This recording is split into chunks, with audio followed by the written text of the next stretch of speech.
If you're wanting to learn how to study the Bible, you've come to the right place. Today's Bible study walkthrough is in Hebrews chapter 1, verse 6. So, if you didn't already know, we have a completely free 40-day Bible study program, which is linked in the description below. We have a 27-day program and 11-day program, all completely free. You can take the Bible study program at your own pace. It goes in depth. It will really bless you. So go check that out if you're someone who really wants to learn how to study the Bible beyond these videos. So Hebrews chapter 1, verse 6, what we want to do is read this in context. So when you read the Bible, know what surrounds what you're reading. Okay, so here we have the author of Hebrews making this very strong case that Jesus or the Son is more excellent or better than angels, better than prophets. And so what we've seen in this list of Old Testament references is that the author of Hebrews is referencing these Old Testament verses and ideas to make the point that Jesus is better than angels. Okay, so that's the context. When you read the Bible, fit whatever you're reading into its context. Know the main idea of what comes before it, and do your best to read afterwards to make sense of that main idea, and you'll see how the verse you're reading or the passage you're reading fits into that. Okay, so Hebrews 1:6, it says, "And again," which notes, as we saw in the last Bible study walkthrough, this word "again" notes a repeating idea or a point of emphasis, especially when the word "and" is put in front of it, right? And again, which means what? Something here is being repeated and emphasized. Well, let's go back to the previous verse. We've seen the word "again" used, and it was to make the point that God the Father speaks to the Son in such a way that makes Jesus distinct from angels, because the Father never calls the angels or declares the angels to be his Son like Jesus is, okay? And again, what we're going to see is that idea likely repeating. Don't assume, but at least be on the lookout for it. When you read the Bible and you start to notice a repeating idea or theme, let that be in the back of your mind as you go through what you're reading. So, for example, it says, when he brings the firstborn into the world, he says, right? And I've already seen 2 times in verse 5 where the Father says something to the Son. The first time was right here. He says, "You are my Son, today I've begotten you," right? And here he says, "I will be to him a father, he should be to me a son." And again, we have the Father speaking to the Son, which tells us that our hunch about this being a repeating idea was on point. Hooray, we did it. Okay, so when he brings the firstborn into the world, he says, "Let all God's angels worship him."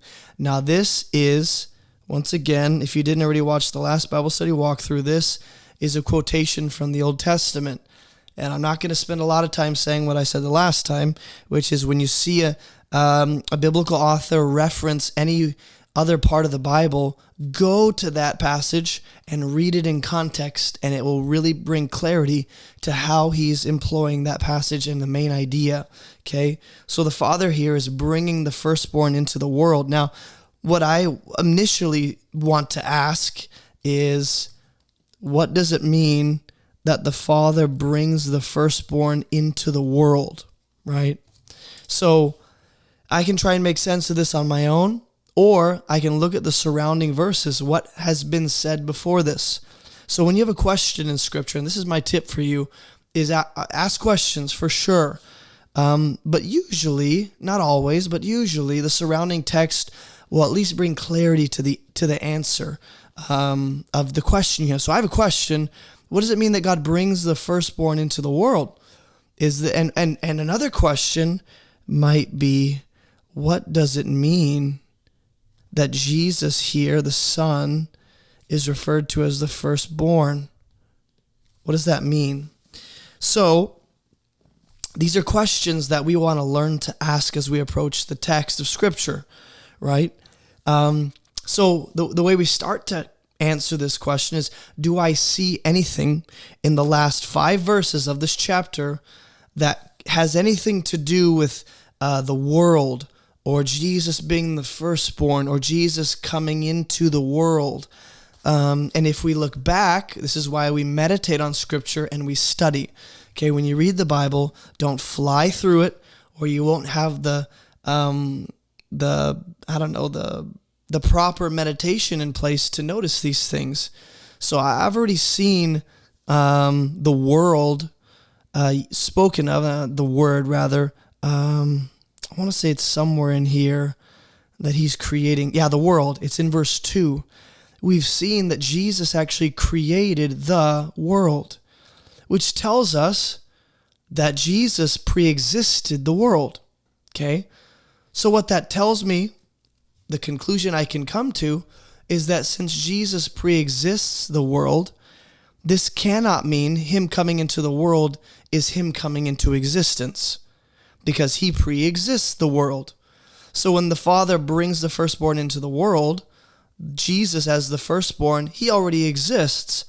So he's already, we can take note that for Jesus to come into the world does not mean he's being created, because we already saw the idea of the world in verse 2. And Jesus is the method of creating the world, right? You know, we can do the same thing with the firstborn. And this is what we do when we read the scriptures, is we backtrack a little bit through the scriptures we've read. Do I see any concept or similar terminology that relates to the firstborn?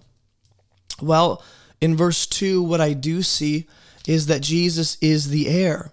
And if you know anything about Hebrew culture and the biblical narrative, you would know that to be the firstborn actually means that you're the heir of the estate of the Father, to carry his name and his lineage and essentially his reputation and build on him and his legacy and continue that through your line.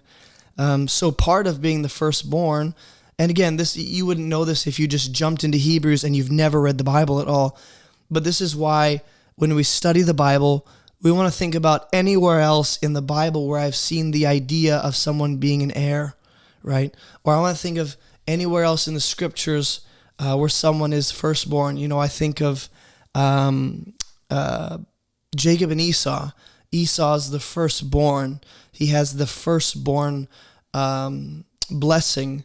He has the right to the name of his father and the legacy and a double portion and all that. I can think of who else is the firstborn. I go down the line of, you know, the family of Abraham, and you can, you know, think about,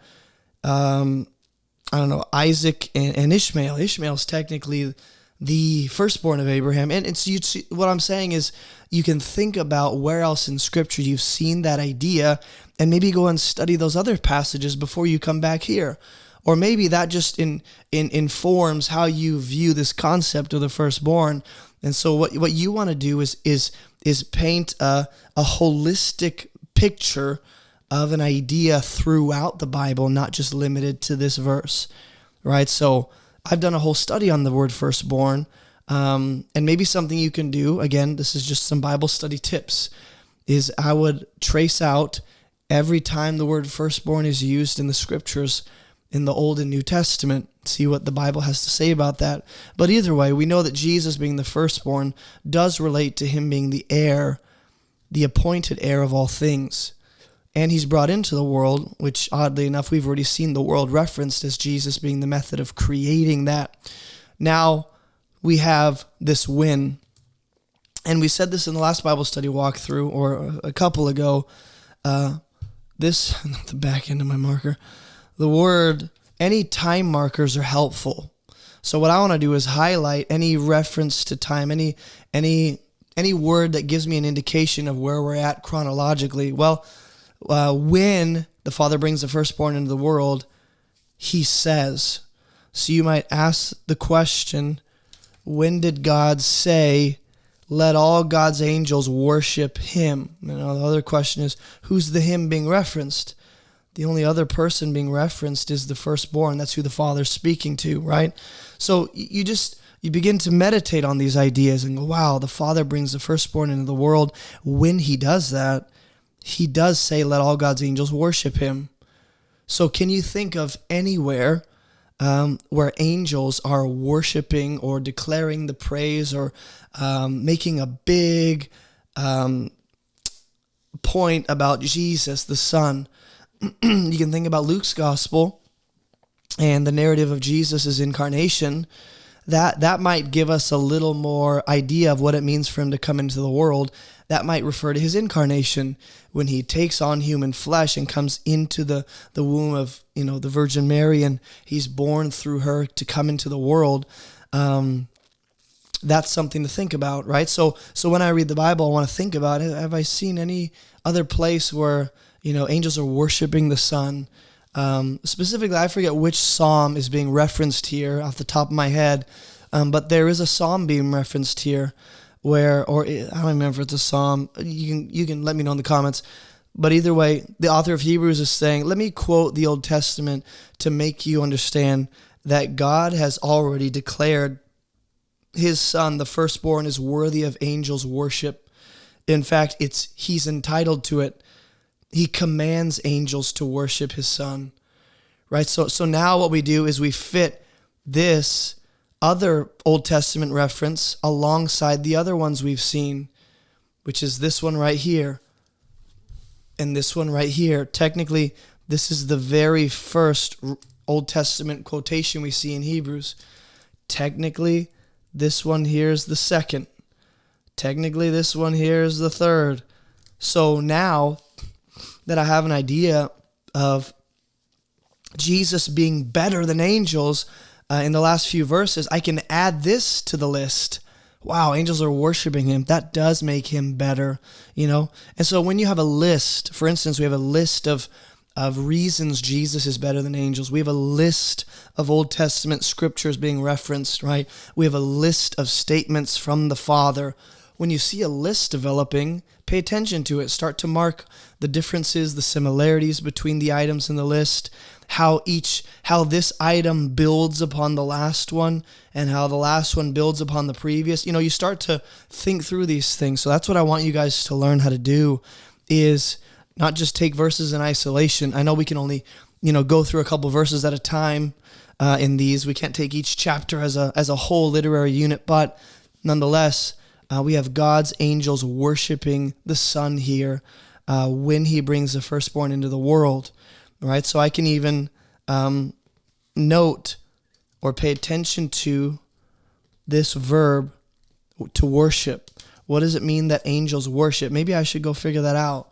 Maybe I should think through other places I've seen worship. Look at the definition in the Greek for the word worship used here contextually, and that will make sense of and even amplify my understanding of what it means that angels worship him. It'll magnify Jesus, right?